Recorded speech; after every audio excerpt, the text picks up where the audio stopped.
Thank you, Mr. Speaker. I wish to speak to Motion 64, the Italian Heritage Month. So as Deputy Critic of the Canadian Heritage for our party, we certainly support this motion. The first Italian to land in Canada was the explorer, Giovanni Caboto. That was back in 1497. Wow. He is better known to us, though, as John Cabot. The first settlement of Italians in Canada did not occur, though, until 1865, when soldiers from areas of what now is present-day Italy were recruited by the French Army. Italians also served with the British military in Lower Canada during the War of 1812. When their regiments were disbanded in 1816, some of the soldiers stayed in Canada, settling in Ontario and in eastern townships. The first significant wave of Italian immigration began in the early 1870s until 1914. With the construction of the railroad in Canada, demand for workers was sensational. The second wave occurred between 1920 and 1930, and the greatest number of Italians to come to this country actually happened 1950 to the 1970s. Well, leaving Italy, of course, was not easy for many of them. As one Italian immigrant commented, "I know what my father loved his family, his home, and his country, and the experience of leaving it all behind must have been heartbreaking." Nonetheless, he pressed on towards the Canadian shores to give his family a new life. Those who came to Canada after World War II came from a war-torn country to build a better life for their families. There were very few jobs in Italy, so a number of families decided to make their move to Canada. Many came to Canada with just a suitcase in their hand, and that's all they had. Today, there are approximately 1.4 million Canadians of Italian descent.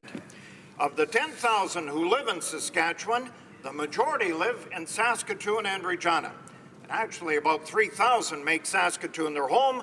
Almost a third live in my riding of Saskatoon-Grasswood.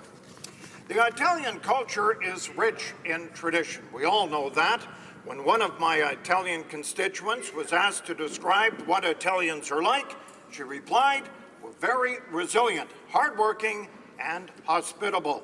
We love to socialize, believe in unconditional love. Family means everything to us. We're very, very proud of our culture." So what was it like for a family to leave Italy and come to Canada? Well, one member of the Saskatoon Italian community, Rosemary Pallador, shares her family's story. "My parents, along with other Italian families, immigrated to Canada and to Saskatoon in the late 50s and the early 60s. They were young, they were motivated, and they wanted a better life. They were told that Canada was a land of opportunity, a place to put down roots and raise a family. With some Italians already in Saskatoon, they were sponsored. So, on borrowed money, they chose to leave Italy and take the journey of what they would hope to be a beginning of a wonderful life." But it was a cold day back on November 22nd of 1959 when my parents arrived at Pier 21 in Halifax after spending 2 long weeks on the ocean. To this day, my mother is still afraid of water and becomes seasick at the thought of being in a boat. My mother was 4 months pregnant with my sister, actually, at the time. Upon arrival, it did not take long for excitement to turn into anxiety and much uncertainty. And not able to speak English, no means of transportation, and of course, no jobs. The first few years were especially hard. A tight network of family and friends certainly helped my parents through the tough times. They were able to lean on this support group and to begin life where they were hoping for. Of course, the prairie winters were long and they were very cold. Italian immigrants who were new to Saskatoon were taught how they can make preserves for the winter-long months. Italians were a resourceful group, and they looked for ways to save money for their first house. Many families, though, rented a garden plot for $1 from the city of Saskatoon. That was at the corner of 33rd and Avenue P. They, of course, planted lots of tomatoes. It wasn't uncommon for the Italian gardeners back then to have 200-plus tomato plants.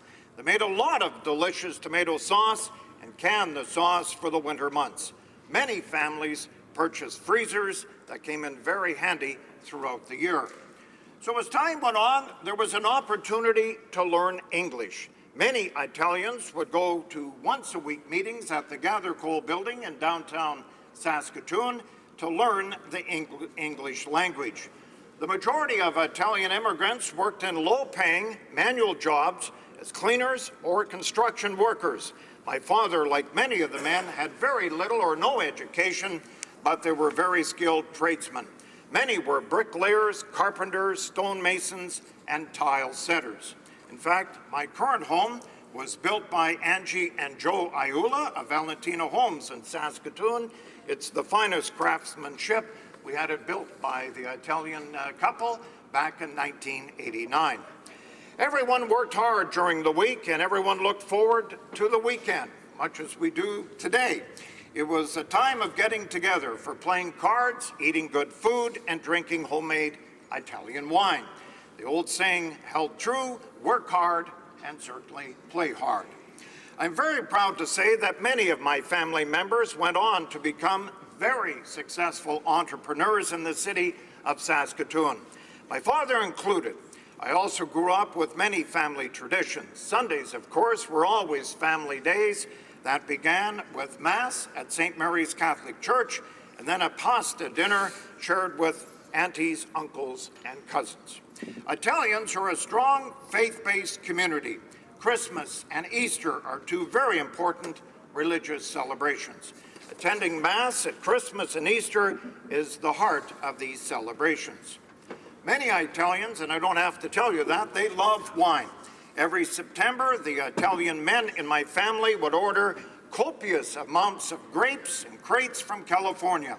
Families then would get together and set up shop in a relative's garage to make wine that would last for a year. This was a family tradition, and everyone would help take the grapes off the vines, place them into the vat where they would be crushed. As many as this was about labor-intensive for the entire day, it was also a celebration with Italian music, food, and last year's wine. Certainly a true celebration of all that life has to offer, family and good health. This tradition is still carried on today in my garage with my children, nieces, and nephews.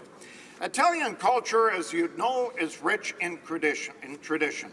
Italians, through their hard work, generosity, have helped make our community a strong and vibrant and beautiful contribution.